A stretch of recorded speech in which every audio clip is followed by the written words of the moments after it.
नमस्कार। राति 8 बजेको जनता समाचारमा स्वागत छ। म प्रतिमा चौधरी। म काभेरी पौडेल। सबैभन्दा पहिले प्रमुख समाचार। स्थानीय निर्वाचन नजिकै जाँदा देशभर चुनावी चहल पहल बढ्दै, दलहरू उम्मेद्वार छान्न व्यस्त, निर्वाचन आयोगद्वारा पनि कामलाई तीव्रता। स्वतन्त्र, निष्पक्ष र भयरहित निर्वाचन सम्पन्न गर्न आफ्नो ठाउँबाट भूमिका खेल्ने सुरक्षा निकायहरूको प्रतिबद्धता समन्वय गर्नुपर्नेमा जोड। निर्माण सामग्रीमा मूल्य वृद्धि भएको भन्दै निर्देशिका भाग 2 ल्याउन व्यवसायीहरूको माग। निर्देशिका नल्याएमा कन्स्ट्रक्सन हलिडेमा जाने चेतावनी। मारियोपोलको स्टिल प्लान्टमा आक्रमण नगर्न रुसी राष्ट्रपति पुटिनको सेनालाई आदेश। औद्योगिक क्षेत्रलाई पूर्ण रूपमा सील गर्न निर्देशन। र आइसिसी महिला अन्डर 19 विश्वकप छनौटको लागि क्यानले बोलायो 44 खेलाडी। क्लोज क्याम्पमा वैशाख 10 गतेबाट हुने।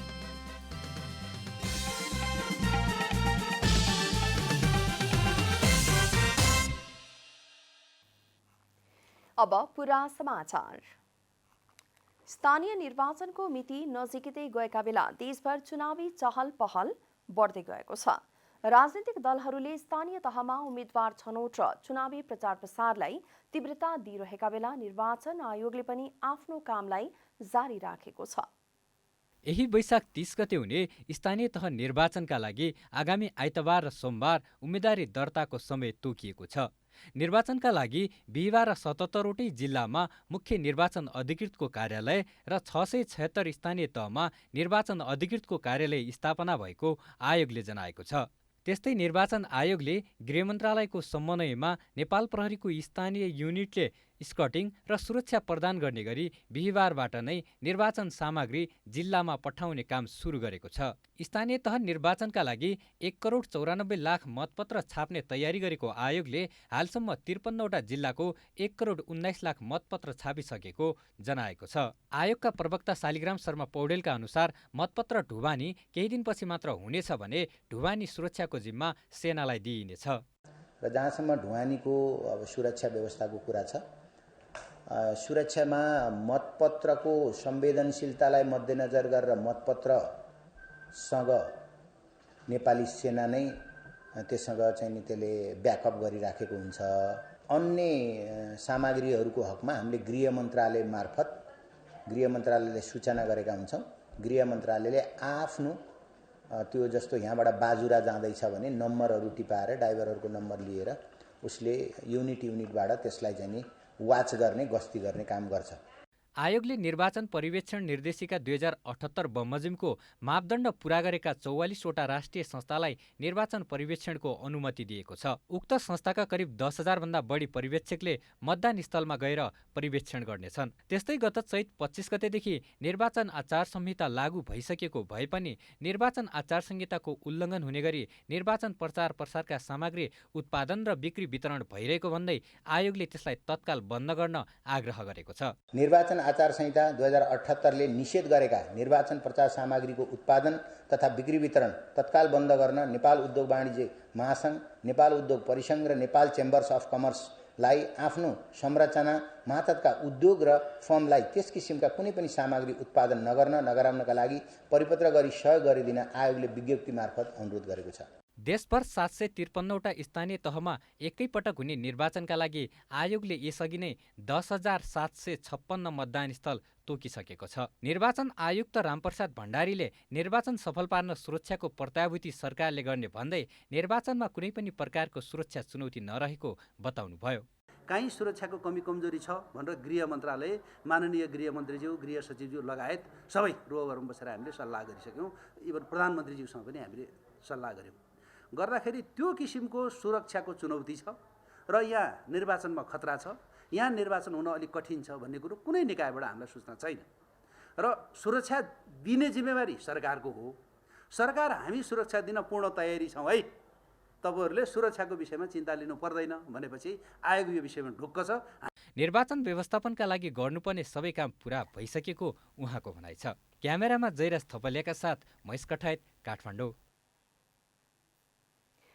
आसन्न स्थानीय तह निर्वाचनलाई स्वतन्त्र, निष्पक्ष र भयरहित वातावरणमा सम्पन्न गर्न आआफ्नो ठाउँबाट भूमिका खेल्ने सुरक्षा निकायहरूले प्रतिबद्धता जनाएका छन्।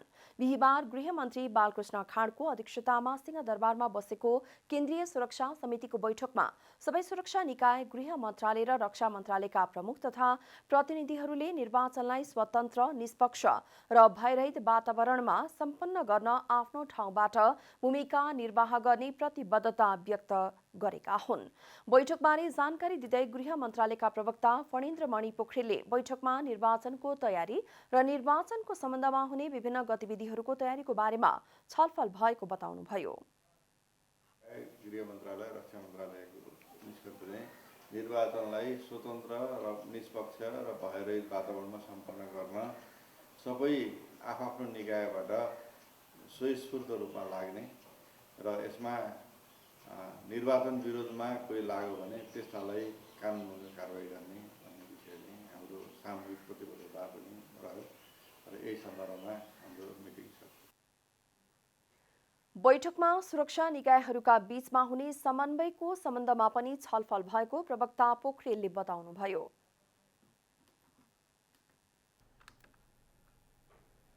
नेपाली कांग्रेस अन्ततः गठबन्धनको निर्णयमा पुगेको छ। यस्तै दलहरूलाई अङ्क वृद्धि गर्ने र विभिन्न क्षेत्रमा नयाँ राजनीतिक प्रभुत्व जमाउने अवसर सृजना गरेको छ। नेपाली कांग्रेसलाई लाभ। अधिकांश ठाउँमा उपविजेता बनेकोमा कम्युनिस्ट विभाजनको लाभ लिने भन्दा पनि एक्लो जितको जोखिमले कांग्रेसलाई सहकार्यपूर्ण गठबन्धनसम्म पुर्याएको छ। स्थानीय तहको निर्वाचन 2074मा महानगरको 2 ठाउँमा विजेता र 3 ठाउँमा नेपाली कांग्रेस उपविजेता रहेको थियो। भरतपुरमा भने माओवादी केन्द्रलाई सहयोग गरेको थियो। त्यस्तै उपमहानगरको 8 ठाउँमा उपविजेता बन्दा 3 ठाउँमा विजेता बनेको कांग्रेसले यसपटक दोब्बर बढीले अङ्क वृद्धि गर्ने अवस्थाको निर्माण भएको छ। एमालेको प्रभाव क्षेत्र मानिएको पोखरामा यसअघि माओवादी समर्थन रहँदा समेत करिब 13,000 मतान्तरले उपविजेता बनेको भए पनि एकीकृत समाजवादीलाई छोड्दा विभाजनको फाइदा लिन लबिङ गरेका स्थानीय नेताहरू असन्तुष्ट बने। यद्यपि नेपाली कांग्रेस नेतृत्वले नेकपा एमालेसँग धेरै मतान्तरले पराजित अन्य क्षेत्रमा एकीकृत समाजवादीको सहयोग पाउने आशा राखेको छ। तर पनि कांग्रेसलाई 2 महानगर बाहेक अङ्क वृद्धि गर्दै 3 महानगर बनाउने र 3 उपमहानगरबाट 7 पुर्याउने लाभ गठबन्धनबाट प्राप्त भएको छ। पोखरा महानगरका साथै जनकपुर, घोराही, जितपुर, सिमरा, हेटौडा लगायतका पालिकामा उपविजेता बनेको कांग्रेसले ती स्थान छोड्दा बुटोल, नेपालगञ्ज, धरान लगायतका क्षेत्रको राजनीतिक शक्तिका रूपमा प्रभाव विस्तार गर्ने अवसर कांग्रेसका सामु निर्माण भएको छ। नेकपा माओवादी केन्द्रलाई लाभ। उपविजेता रहेको नेपाली कांग्रेससँग करिब 5,400ले पछाडि रहेको घोराही र करिब 700 मतले पछाडि रहेको जितपुर सिमरा उपमहानगरपालिकामा अङ्क वृद्धि गर्ने मौका पाउनु माओवादीका लागि ठूलो लाभ भएको छ। त्यस्तै भरतपुर महानगरमा यसअगाडि समेत कांग्रेसको समर्थनमा विजय नेकपा माओवादी केन्द्रलाई लाभको निरन्तरता प्राप्त भएको छ। जनता समाजवादी पार्टीलाई लाभ। मधेसमा राजनीतिक शक्तिका रूपमा स्थापित हुने होडमा रहेको जनता समाजवादी पार्टीलाई गठबन्धन लाभ नै साबित हुने देखिन्छ। लोसपाको तुलनामा कम प्रभाव भएको क्षेत्र धनुषा, सर्लाही लगायतका ठाउँमा जसपालाई प्रभाव क्षेत्र विस्तार गर्ने लाभ छ। जनकपुर उपमहानगरपालिकामा तत्कालीन राजपाबाट निर्वाचित मेयर जसपामा प्रवेश गरेका छन्। त्यस क्षेत्रमा ज्यादै न्यून अवस्थामा रहेको जसपाले प्रमुखको टिकट समेत पाएको छ। नेकपा एकीकृत समाजवादीलाई लाभ। पार्टी निर्माणपछि पहिलो पटक निर्वाचनमा होमिँदै गरेको एकीकृत समाजवादीलाई समेत निर्वाचनमा गठबन्धन लाभ नै हुने देखिन्छ। नेकपा एमालेको मत काट्ने भए पनि त्यो उत्पादनमूलक क्षेत्रमा नलाग्ने, कांग्रेसले एमालेसँग कम मतान्तर भएको क्षेत्रमा त्यसको फाइदा लिने भए एकीकृत समाजवादीसँग थियो। गठबन्धनबाट निर्वाचनमा जाँदा एकीकृत समाजवादीले हेटौडा, पोखरा लगायतका ठाउँमा एमालेको सट्टामा स्थापित हुने अवस्था निर्माण भएको छ। कतिपय ठाउँमा एमालेको पराजय राजनीतिक रूपमा समाजवादीको उदयका लागि लाभदायक हुने देखिन्छ। क्यामेरा ब्युरोका साथ विकास पौडेल, काठमाडौँ।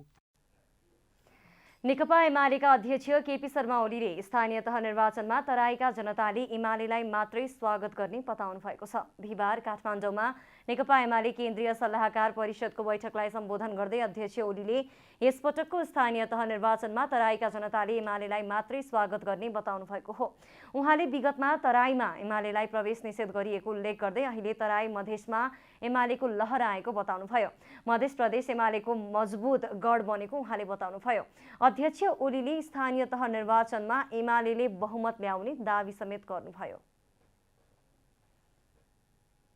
तराईमा हामीलाई प्रवेश गर्न दिइएको थिएन। यसपल्ट तराईमा एमालेलाई मात्रै जनताले स्वागत गर्छ। एमालेलाई मात्रै, अरूलाई स्वागत गर्दैन। एमालेलाई मात्रै स्वागत गर्छ तराईमा जनताले।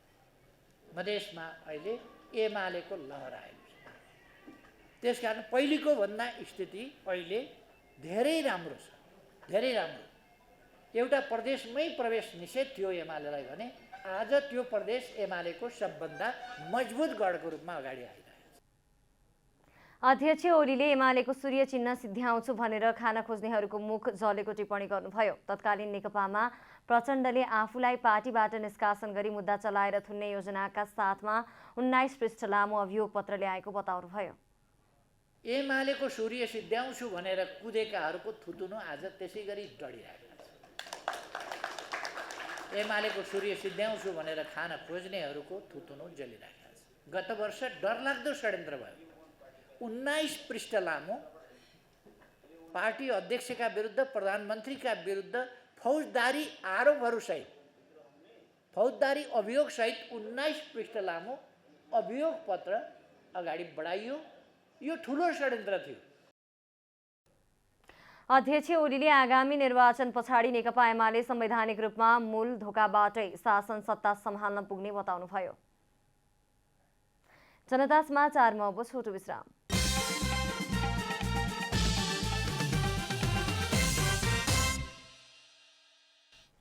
जनता समाचारमा अब थप समाचार।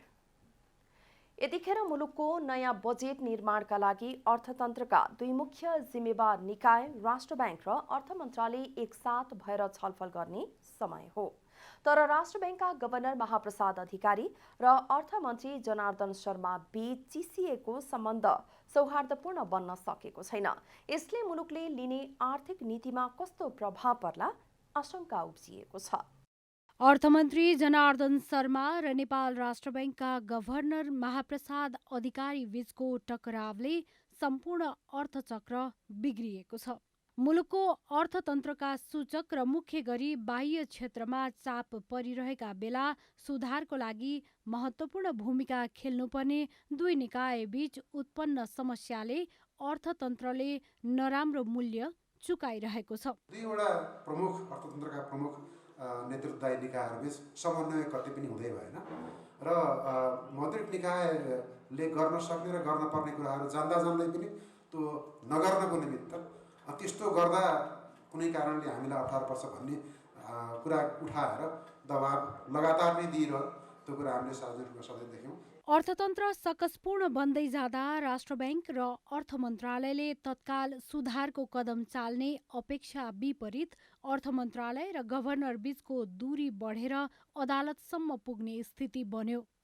नकारात्मक दिशातिर बढिरहेको, यसमा सरकार बिल्कुल जिम्मेवार नभएको मात्रै, संवेदनशील नभएको मात्रै होइन कि कतिपय सन्दर्भमा चाहिँ बढी गैर जिम्मेवार बनिरहेको जस्तो देखिन्छ। र यी सबै कुराहरूमा एउटा अटोनोमस बडीको रूपमा राष्ट्र बैंकले जुन एउटा ब्यालेन्स गरिरहेको अवस्था थियो, त्यो संस्थामाथिको प्रहार धेरै सिरियस कुरा हो जस्तो मलाई लाग्छ। भलै सर्वोच्च अदालतले गभर्नर महाप्रसाद अधिकारीको पक्ष हुने गरी अन्तरिम आदेश दिएर अधिकारीलाई काममा फर्काए पनि दुई निकाय बीचको चिसोपनले अब आउने दिनमा मुलुकले लिनपर्ने वित्तीय नीतिमा कस्तो प्रभाव पर्ला आशंका उब्जिएको छ। अब निकट उसमै आइरहेको बजेट निर्माण गर्ने कुरो अनि आर्थिक सङ्कट यी सबै कुरालाई चाहिँ गडबड गर्छ कि पक्कै पनि हो।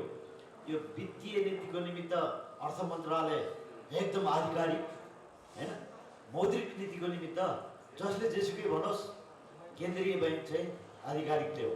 यसले अर्कालाई सप्लिमेन्ट गर्ने, सहयोग गर्ने, यताउता गर्ने सिवाय अर्को विकल्प चाहिँ हुँदैन। त्यसो त दुई समानान्तर निकाय अर्थ मन्त्रालय र नेपाल राष्ट्र बैंक बीच बेला बेलामा विवाद उत्पन्न हुनु कुनै नौलो कुरा होइन। विगतमा पनि यो भएको थियो। तर यो अति संवेदनशील समय हो। अर्थतन्त्रका केही सूचकहरूले जोखिमको घण्टी बजाइरहेको अवस्थामा फेरि पुरानै रिस साध्न खोजे मुलुककै लागि प्रतिउत्पादक बन्नेछ। त्यसतर्फ दुवै निकायले हेक्का राख्न जरुरी छ। जनता टेलिभिजनका लागि क्यामेरामा शैलेन्द्र गोविन्द अमात्यका साथमा रूपा घिमिरे, काठमाडौँ। केन्द्रीय तथ्याङ्क विभागले राष्ट्रिय 7औं कृषि गणना 2078 सुरु गरेको छ। विभागले बिहीबार काठमाडौँमा पत्रकार सम्मेलन गर्दै यसबारेमा जानकारी दिएको हो। विभागका अनुसार गत वैशाख 6 गतेबाट कृषि गणना कार्य सुरु भएको हो। वैशाख 6 गतेबाट सुरु भएको तथ्याङ्क सङ्कलन कार्य जेठ मसान्तसम्म हुने विभागले जनाएको छ। कृषि गणना कार्य तीनै तहका सरकारलाई चाहिने कृषि सम्बन्धी तथ्याङ्क उपलब्ध गराउने उद्देश्यका साथ सञ्चालन गरिएको कृषि तथा पशु गणना विभागका निर्देशक डाक्टर महेश कुमार सुवेदीले बताउनुभयो। उहाँले गत 2 वर्ष यता कृषि गणनाको तयारी थालेको र वैशाख 6 गतेबाट कृषि गणना सुरु गरेको बताउनुभयो। निर्देशक सुवेदीले काठमाडौँ, ललितपुर र भक्तपुरको हकमा शुक्रबारबाट मात्रै गणना कार्य सुरु हुने जानकारी दिनुभयो। उहाँले कृषि गणनाको प्रारम्भिक नतिजा मङ्सिर अन्तिमसम्म गर्ने र असार मसान्तसम्म सम्पूर्ण सङ्कलित फारमहरू केन्द्रमा ल्याइसक्ने पनि बताउनुभयो।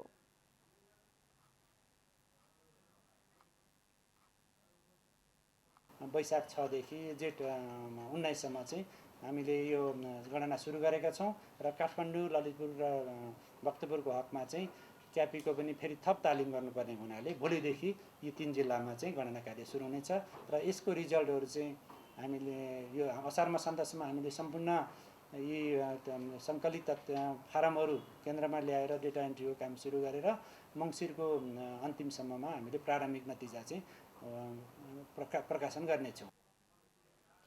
त्यस्तै केन्द्रीय तथ्याङ्क विभागका उपमहानिर्देशक डाक्टर हेमराज रेग्मीले तथ्याङ्क विभागले आगामी असोज महिनासम्म तेस्रो लिङ्गीको जनसङ्ख्याको विवरण सार्वजनिक गर्ने बताउनुभयो।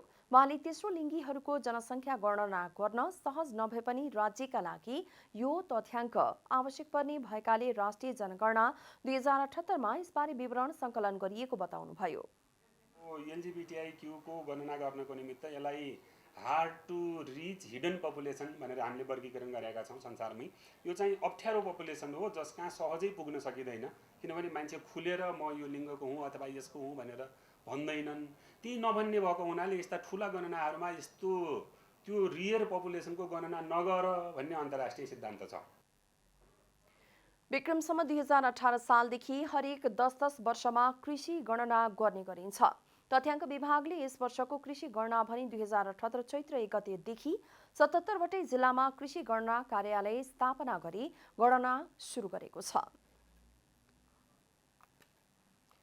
पछिल्लो 24 घण्टामा देशभर 15 जनामा कोरोना संक्रमण पुष्टि भएको छ। स्वास्थ्य तथा जनसङ्ख्या मन्त्रालयका अनुसार 3547 जनामा गरिएको परीक्षणमा 15 जनामा कोरोना संक्रमण पुष्टि भएको हो। बिहीबार 32 जना कोरोना संक्रमित संक्रमण मुक्त भएको मन्त्रालयले जनाएको छ। हाल देशभर 298 जना सक्रिय संक्रमित रहेको मन्त्रालयको तथ्याङ्क छ। विश्व स्वास्थ्य संगठन WHO का महानिर्देशक डाक्टर टेड्रोस अदानोम गेब्रेयेससले स्वास्थ्य तथा जनसङ्ख्या मन्त्री विनोद खतिवडासँग भेटवार्ता गर्नुभएको छ। मन्त्री खतिवडाको निमन्त्रणामा नेपाल भ्रमणका लागि बिहीबार काठमाडौँ आइपुग्नुभएका डाक्टर गेब्रेयेससले स्वास्थ्य मन्त्रालयमै पुगेर मन्त्री खतिवडालाई भेट्नु भएको हो। भेटवार्ताका क्रममा नेपालमा औषधि उत्पादनका लागि सहयोग गर्न महानिर्देशक गेब्रेयेससलाई आग्रह गरिएको र उहाँले सकारात्मक प्रतिक्रिया दिनुभएको मन्त्री खतिवडाले बताउनुभयो। त्यसैगरी मातृ तथा बाल स्वास्थ्य सहकारी केन्द्रको स्थापना र हेटौडामा रहेको कीटजन्य रोगको अध्ययन तथा तालिम केन्द्रको विकासका लागि नेपालका तर्फबाट कुरा राखिएको उहाँले जानकारी दिनुभयो। यो बीचमा चाहिँ मलेरियादेखि लिएर टाइफाइड अनि अहिले अन्तिम बेलाको चाहिँ कोभिड के अरे कालाज्वर अथवा चाहिँ नि अनेकौँ खालका अनेकौँ नामका भ्याक्सिनहरू छन्। ती लगायतका चाहिँ अन्य हाम्रो स्वास्थ्य क्षेत्रका चाहिँ भौतिक अथवा अन्य ट्रेनिङका सपोर्टहरू यी सबै पार्टमा काम भइरहेको थियो र यो कोभिडमा त झन् के भन्छ छिटो र राम्रो परिणाम आउने गरी गरेको र WHO को जुन लक्ष्य छ त्यसलाई हामीले प्राप्त गर्ने गरी काम गरेकोमा खुसी पनि व्यक्त गर्छु। महानिर्देशक डाक्टर गेब्रेयेससले शुक्रबार प्रधानमन्त्री र राष्ट्रपतिसँग भेट्ने कार्यक्रम रहेको जानकारी दिइएको छ। त्यसैगरी उहाँले टेकु अस्पतालमा रहेको ल्याब निरीक्षण गर्ने, पाटन स्कुलको निरीक्षण गर्ने लगायतको कार्यक्रमहरू रहेको जनाइएको छ। भेटवार्ताका क्रममा उहाँले कोभिड-19 को खोप लगाउने सम्बन्धमा नेपालले नमुना योग्य काम गरेको भनी प्रशंसा गर्नुभएको मन्त्री खतिवडाले बताउनुभयो। WHO का महानिर्देशक डाक्टर टेड्रोस एडहानम घेब्रेयेससले राष्ट्रिय सभाका अध्यक्ष गणेश प्रसाद तिमल्सिनासँग पनि भेटवार्ता गर्नुभएको छ। सिंहदरबारमा भएको भेटवार्तामा नेपालमा विश्व स्वास्थ्य संगठनले जनस्वास्थ्यको क्षेत्रमा सहयोग गरिरहने कुरामा छलफल भएको थियो। भेटमा WHO र नेपाल बीचको सम्बन्ध आगामी दिनमा अझ प्रगाढ रहने कुरामा छलफल भएको थियो। भेटमा महानिर्देशक घेब्रेयेससले नेपाल आएर खुसी लागेको र WHO ले निरन्तर सहयोग गरिरहने बताउनुभयो। What you have achieved, especially in the fight against COVID, is because of the approach you have taken, all of government, all of society approach. And this is because of a strong political commitment in the country. So I would like to congratulate you for your achievements. भेटवार्ताको क्रममा उहाँले COVID-19 को खोप लगाउने सम्बन्धमा नेपालले नमुना योग्य काम गरेको भन्दै प्रशंसा गर्नुभएको थियो। सरकारले सीमा नाका स्थित स्थलमार्ग र हवाई मार्गमा हेल्थ डेस्कमा उच्च सतर्कता अपनाउन निर्देशन दिएको छ। एपिडेमियोलोजी तथा रोग नियन्त्रण महाशाखा EDCD ले भारतमा कोरोना संक्रमण बढ्न थालेपछि त्रिभुवन अन्तर्राष्ट्रिय विमानस्थल र छिमेकसँगको सीमा नाकाका सबै हेल्थ डेस्कमा उच्च सतर्कता अपनाउन निर्देशन दिएको हो। सीमा नाकाहरू पशुपतिनगर, काँकडभिट्टा, रानी, इनरुवा, गौर, माडर, रसुवागढी, तातोपानी, जमुनाहा, बेलहिया, कृष्णनगर, त्रिनगर, गाचौकी, भिट्टामोड, झुलाघाट, पुलघाट, त्रिभुवन अन्तर्राष्ट्रिय विमानस्थलका हेल्थ डेस्कलाई स्क्रिनिङ र परीक्षण कार्यलाई उच्च प्राथमिकता दिन निर्देशन दिएको छ। भारत र चीनसँग सीमा जोडिएका 16 सीमा नाका सहित त्रिभुवन अन्तर्राष्ट्रिय विमानस्थलमा कोभिड-19 को लक्षण देखिएका, पूर्ण मात्रा खोप नलगाएका र स्क्रिनिङको क्रममा कोभिड-19 को लक्षण देखिएमा परीक्षण गराउन एपिडेमियोलोजी तथा रोग नियन्त्रक महाशाखाले बताएको छ।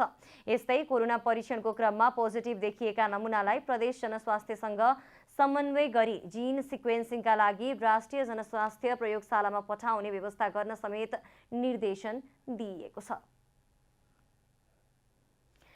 सगरमाथा अक्सिजन ग्यास प्लान्टमा विस्फोट हुँदा 2 जनाको ज्यान गएको छ भने 6 जना घाइते भएका छन्। बिहीबार ललितपुर महानगरपालिका 15 मा रहेको औद्योगिक क्षेत्र स्थित बिहान 10:05 सगरमाथा अक्सिजन नेपाल प्रालीमा अक्सिजन सिलिन्डर भर्ने क्रममा ग्यास लिक भई पड्किँदा ब्रिजमोहन महतो र अर्काको ज्यान गएको हो भने अन्य 6 जना घाइते भएका छन्। मृतक ब्रिजमोहन महतोको शरीर क्षतविक्षत भएको ललितपुर प्रहरी परिसर प्रवक्ता SP सिद्धि विक्रम शाहले बताउनुभयो। त्यस्तै दुर्घटनास्थलको निरीक्षणका लागि पुग्नुभएका उद्योग वाणिज्य तथा आपूर्ति मन्त्री दिलेन्द्र प्रसाद बडुले मृतकको परिवारले पाउने राहत सरकारले तत्काल दिने बताउनुभयो। उहाँले अन्य घाइतेलाई सरकारले उपचार गर्ने पनि प्रतिबद्धता जनाउनुभयो। मन्त्री बडुले अक्सिजन भर्ने क्रममा यसरी विस्फोट हुनु साधारण नभएको भन्दै यसलाई गहन अनुसन्धान गर्ने पनि बताउनुभयो।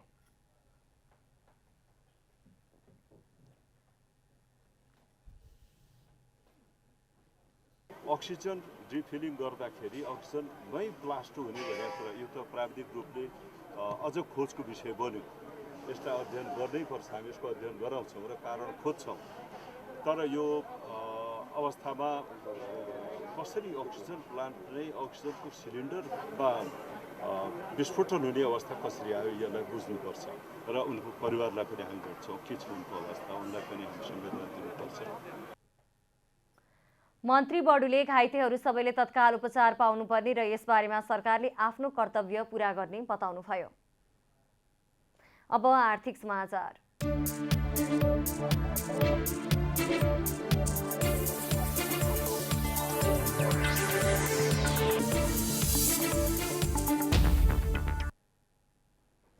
नेपाल निर्माण व्यवसायी महासंघले निर्माण सामग्रीहरूमा अप्रत्याशित रूपमा मूल्यवृद्धि भएको भन्दै मूल्यवृद्धि निर्देशिका भाग 2 ल्याउन माग गरेको छ। बिहीबार महासंघले ताहाचल स्थित सार्वजनिक खरिद अनुगमन कार्यालयमा धरना गर्दै मूल्यवृद्धि निर्देशिका भाग 2 ल्याउन माग गरेको हो। नेपाल निर्माण व्यवसायी महासंघका अध्यक्ष रवि सिंहले निर्माण सामग्रीको अप्रत्याशित रूपमा मूल्यवृद्धि हुँदा निर्माणका काम अगाडि बढाउन नसकिएको बताउनुभयो। सरकारले निर्देशिका नल्याएमा कन्स्ट्रक्सन हलिडेमा जानुपर्ने अवस्था आउने उहाँले बताउनुभयो। हामीले कामको गतिविधि अगाडि बढाउने हो भने हामी त्यो लोन चाहिँ हामी तिर्न सक्दैनौँ। त्यो लोन तिर्न नसक्ने भनेको आम जनताले जम्मा गरेको ब्याङ्कको डिपोजिट भनेपछि ब्याङ्क पनि डिफल्टर हुन्छ, हाम्रो अर्थतन्त्र डिफल्टर हुन्छ। त्यही भएर नेपाल सरकारले चाँडोभन्दा चाँडो यो मूल्यवृद्धि निर्देशिका जारी गरेर निर्माणको गतिविधि अगाडि बढाउनु पर्यो। अन्यथा हामी सरकारलाई सहयोग गर्न तयार छौँ। हामी कन्स्ट्रक्सन होलिडेमा जाँदैछौँ। महासङ्घले बिहान 11 बजेदेखि 12 बजेसम्म सार्वजनिक खरिद अनुगमन कार्यालयमा शान्तिपूर्ण धरना कार्यक्रम गरेको हो। विगतमा सरकारलाई पटक पटक ध्यानाकर्षण गराउँदा पनि माग सुनवाई नभएकाले विरोधको कार्यक्रमलाई निरन्तरता दिइने महासङ्घले जनाएको छ। वाणिज्य आपूर्ति तथा उपभोक्ता संरक्षण विभागका महानिर्देशक लीला प्रसाद शर्माले अवाच्छित रूपमा मूल्यवृद्धि गर्ने फर्म तथा व्यक्तिहरूलाई तत्काल कारबाही गर्ने चेतावनी दिनुभएको छ। बिहिबार विभागमा पत्रकार सम्मेलन गर्दै महानिर्देशक शर्माले पछिल्लो समय अत्याधिक मात्रामा मूल्यवृद्धि र वस्तु अभावको विभागमा गुनासो बढेकाले आयातकर्ता वितरक खुद्रा वितरकहरूले मूल्यवृद्धि गरेको विषयमा अध्ययन गरेर तत्काल कारबाही गर्ने तयारी गरिएको बताउनु भएको हो। उहाँले मूल्यवृद्धि नियन्त्रण तथा बजार अनुगमनलाई प्रभावकारी बनाउनका लागि स्थानीय सरकार र प्रदेश सरकारसँग समन्वय गरेर अनुगमनलाई प्रभावकारी बनाउने बताउनुभयो। महानिर्देशक शर्माले आफू विभागमा आएपछि बजार अनुगमनका लागि दैनिक 4 टोली बनाएर बजारमा पठाएको पनि बताउनुभयो। उहाँले पेट्रोलियम पदार्थको मूल्यवृद्धि विगत 1 वर्षमा औसतमा 30 देखि 40% मूल्यवृद्धि भए तापनि विभागको नियन्त्रण भन्दा बाहिर रहेको बताउनुभयो।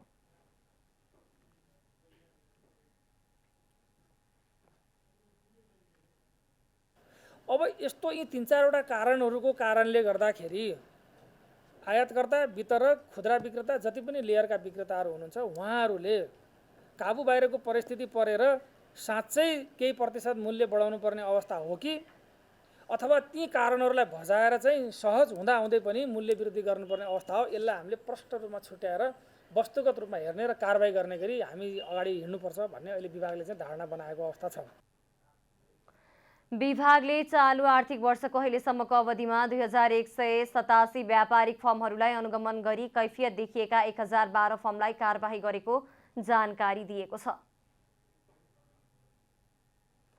जनता समाचारमा अब छोटो विश्राम।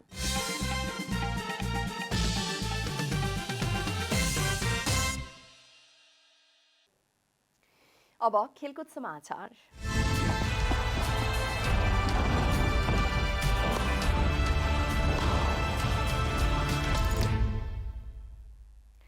आइसिसी महिला अन्डर 19 विश्वकप छनौटका लागि नेपाल क्रिकेट संघ क्यानले 44 खेलाडीलाई क्लोज क्याम्पका लागि बोलाएको छ।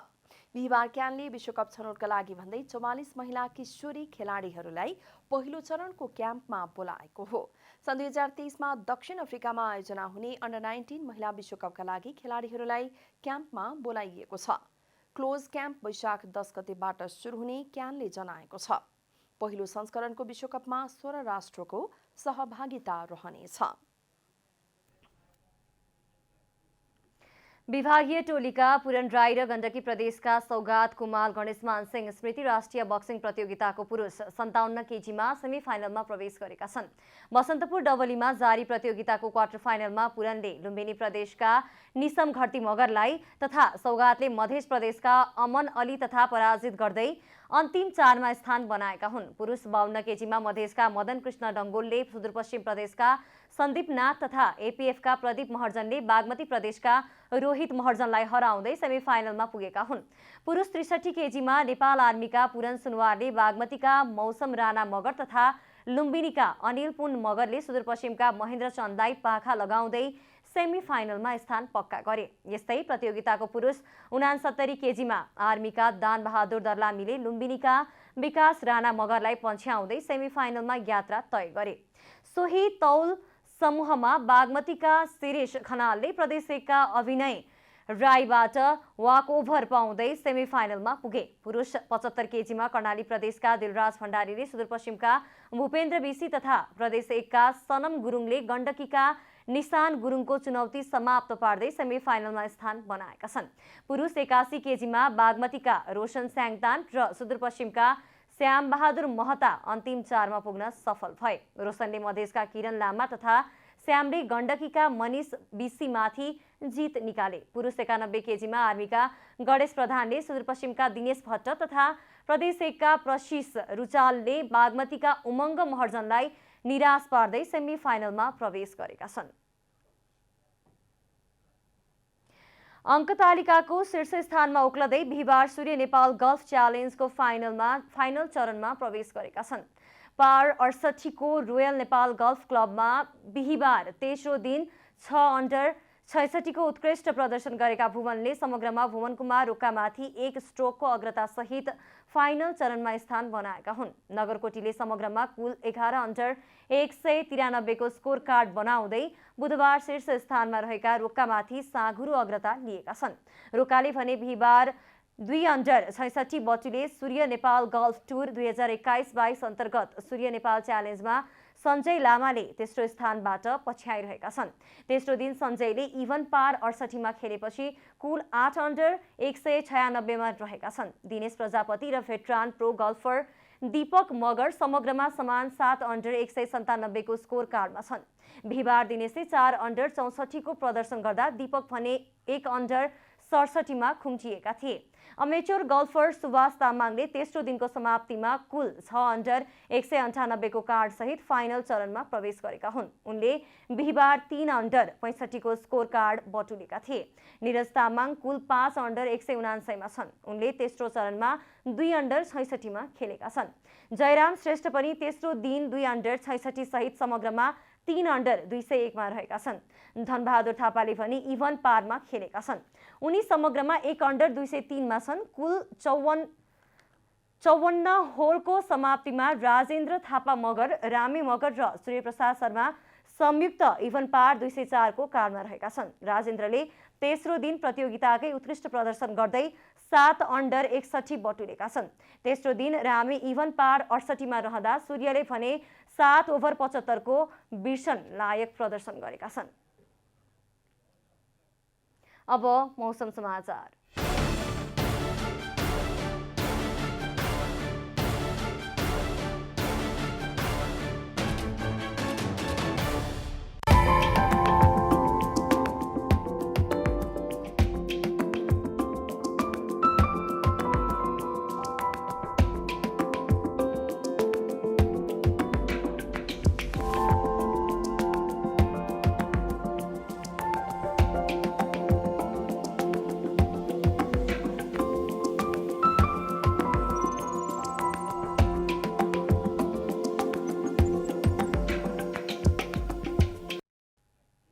अन्त्यमा आजको डायरी।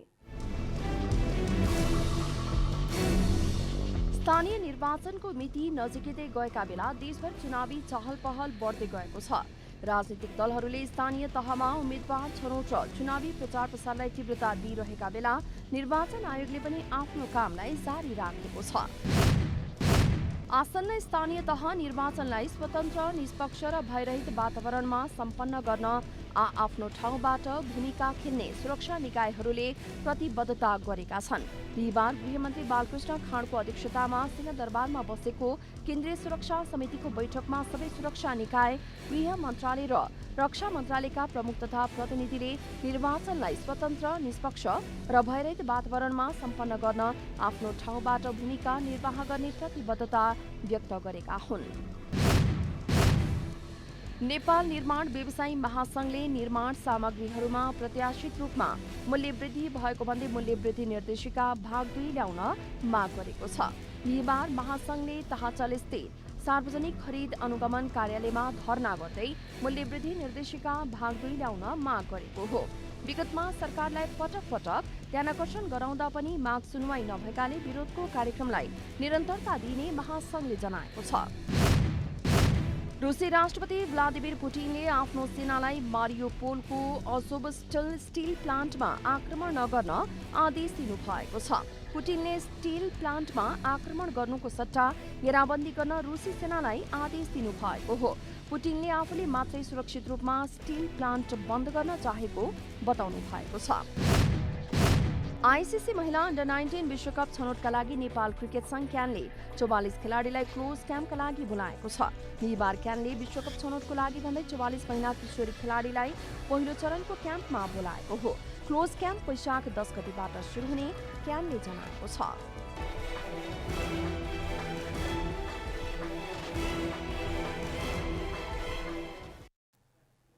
जनता समाचार अहिलेलाई यति नै। जनताद्वारा जनताका लागि प्रसारित जनता टेलिभिजनका कार्यक्रमहरू युट्युब, ट्विटर, फेसबुक र हाम्रो वेबसाइट जनतासमाचार.com मा पनि पढ्न र हेर्न सक्नुहुनेछ। नमस्कार।